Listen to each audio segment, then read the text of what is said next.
Welcome to the Ex Good Girl podcast, the place where people pleasers, perfectionists, and overgivers come to unlearn the good girl rules that you thought were making you good, but now you can see are actually just keeping you small.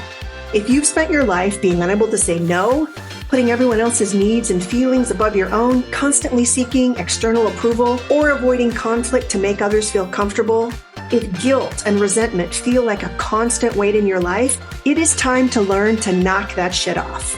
Every episode, we dive into the stories, skills, and strategies that you need to stop shrinking, start speaking up, and to live a life that is authentically and unapologetically yours, while also deepening the connection and vulnerability in the relationships that matter to you. I'm glad you're here. Let's jump in.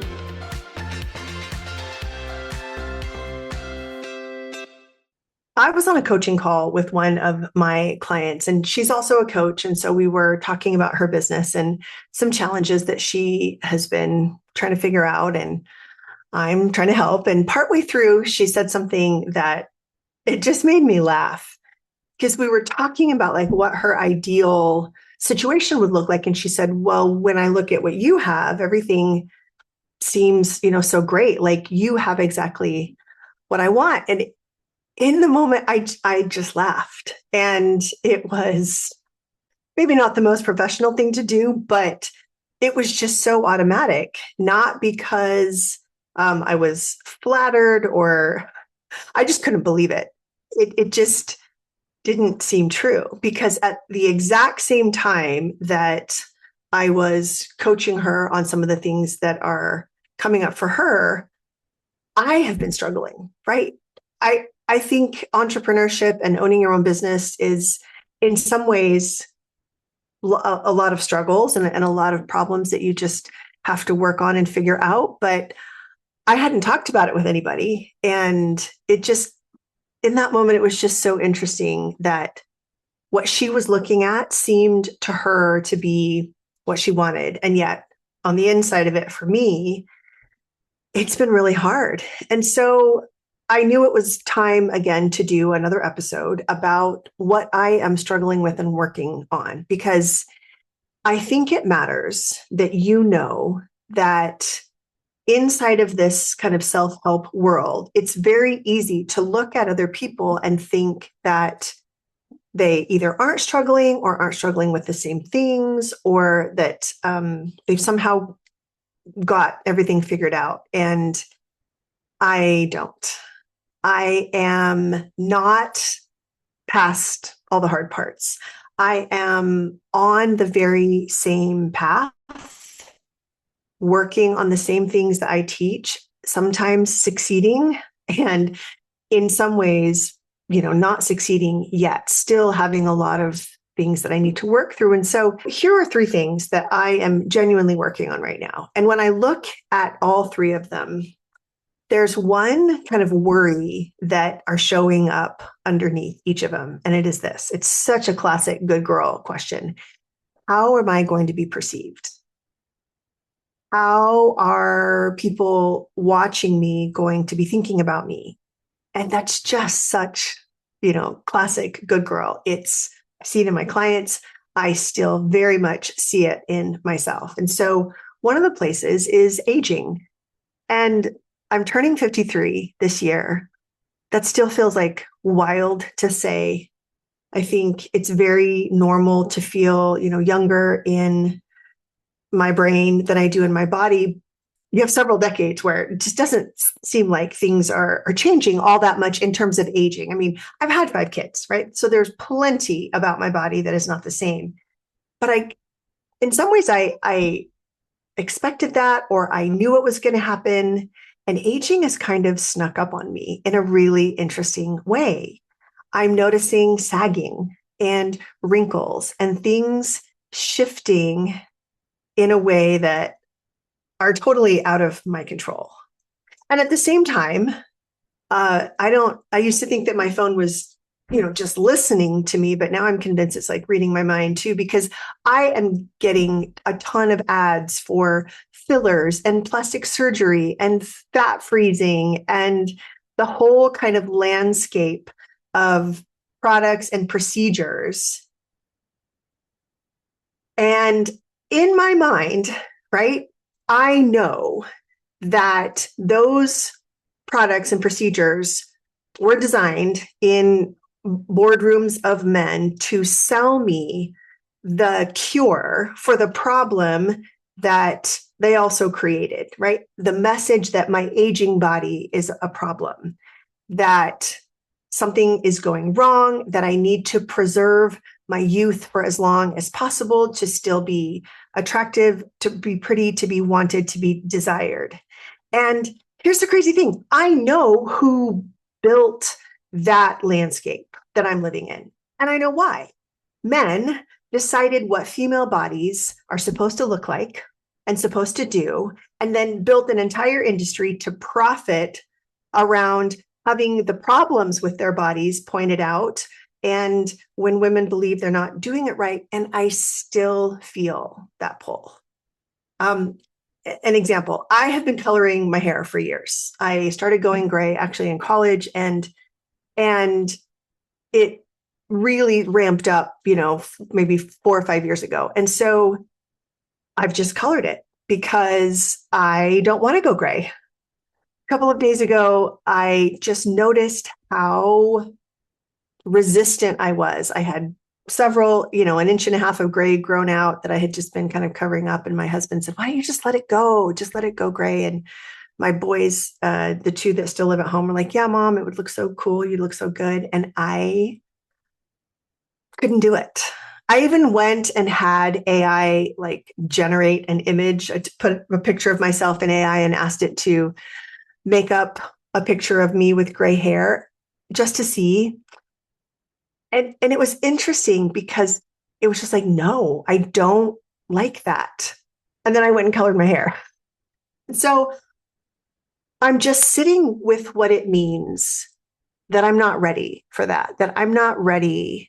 I don't want to go gray. I don't want to be perceived as someone older than I am. In fact, I'm doing something to hold on to looking younger. And it's such a mind fuck, right? Because on the one hand, I can honestly, from a place I genuinely believe, tell you aging is normal. That so many women that I admire are older and radiant and free in their bodies in a way that looks completely beautiful to me. I believe that and I want that. And I still have a part of me that is still trying to meet beauty standards. It's this loud, trained part of me. And the standard is that beauty is young. And so sitting with how both of those things are true, same time in the same body, the logical part knows what it knows. And then the good girl conditioned part still wants what she was taught to want. That is a tension I have not resolved. And I'm just kind of living into it. And so one of the things that I decided to do was turn off some of the filters that I've used in the past. I'm not filming reels with filters anymore. I'm not, you can turn Zoom filters on that make you look, your skin smooth and all that. And I turned them off as a way of just really seeing myself and letting myself be seen. And so I'm sitting with the questions and giving myself opportunities to really see and experience myself differently. And there's another way that it is also showing up around my body, and it is weight loss. I started coaching as a weight loss coach. I have, ever since having kids, been about 20, 25 pounds over the bullshit BMI, obesity, weight loss standard. We'll get into that in a second. And I really thought that telling everyone that I was a weight loss coach would force me to lose weight. And what I learned through being a weight loss coach was that I didn't want to lose weight. I wanted instead to really love and appreciate my body. And I felt like I got there. And once I got there, I changed my focus and had no desire to talk about weight with anyone anymore. It just felt settled. It felt really good. And then about 3-4 months ago, I started taking Adderall for my late diagnosis ADHD that I just It was like trying to herd cats, getting things done. And one of the side effects is that I forget to eat sometimes, and I've been losing weight. And when I noticed the weight loss, I felt something I was not expected. I was secretly delighted. And this is the honest version of me talking about this with you because, yeah, I had tried other things before kind of coming to that place of peace. I had tried lots of things for years that hadn't worked. And coming to a place where I just felt kind of settled and good about it, like I had made peace with the shape and the size and the fact that I didn't, match whatever number or pant size I was supposed to, that honestly felt good. And then the weight started coming off and something in me just got really excited. And I started asking questions that I'm still sitting with. And I'm sitting with the fact that, first of all, that I care. And second of all, these questions that I don't really know how to answer, which is like, am I skinny now? Do I, quote unquote, qualify? And for what? It's the good girl rules. It's those beauty standards, right? On the one hand, again, that's good girl programming. Those are those parts of me that always felt like that standard was kind of out of reach. And it's the part of me that was trained to measure my body against a bullshit standard that someone else invented.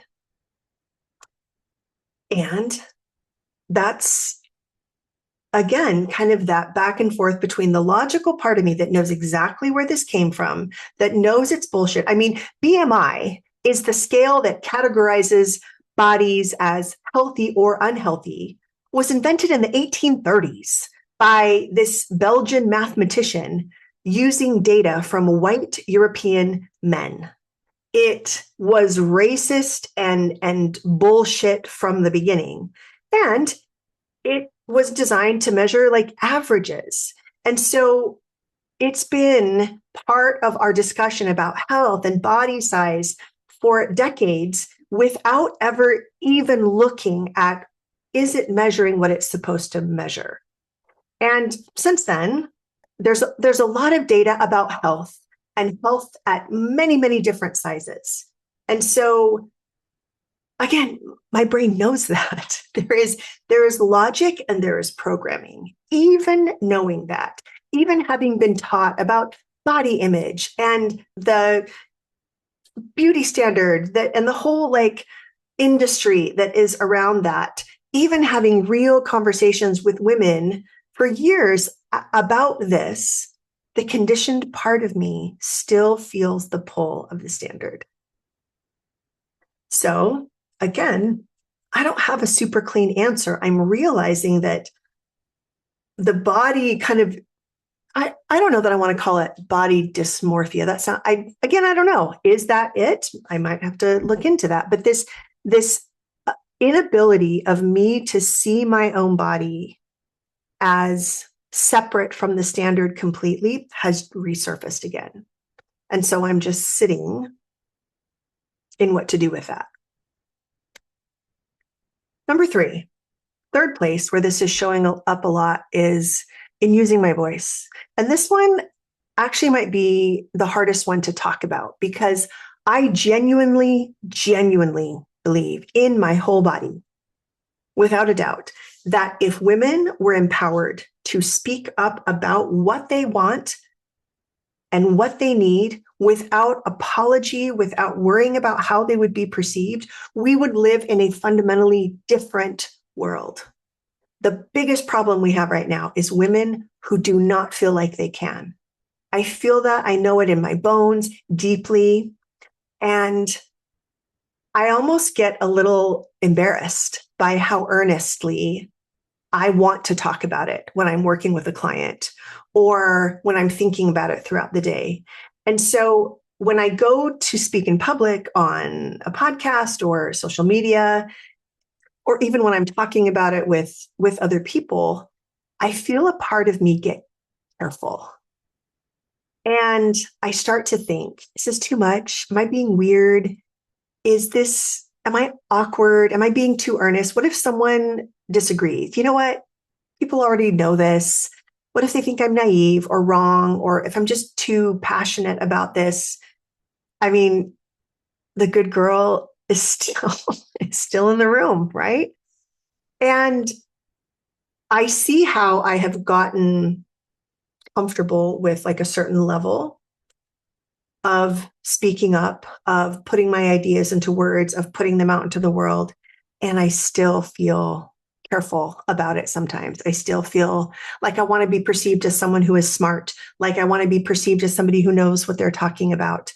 And even in my own work, even when I am just literally recording an episode about the cost of staying quiet, I have that thought. How is it going to be perceived? Am I going to be perceived as somebody who is intelligent and, knows what she's talking about? Because I don't want people to think I'm weird or strange or overly earnest. And sometimes I feel that way about me. And so I'm still learning to love that part of me and still learning how to work with the limitations that I am placing on my own voice and where I get to use it and what I get to speak up and say. And so aging, weight, and voice, those are kind of where I am right now, and really asking the question, how am I going to be perceived? How am I going to be thought of? And since I always want to be honest and forthright that I am not the finished product by far, I offer this episode in the spirit of transparency. And also, if you have these same questions, if you notice there's a really logical part of you that knows it's bullshit, that has the information, and then there's the other part of you that still wants what the good girl rules teach you to want, it's totally normal.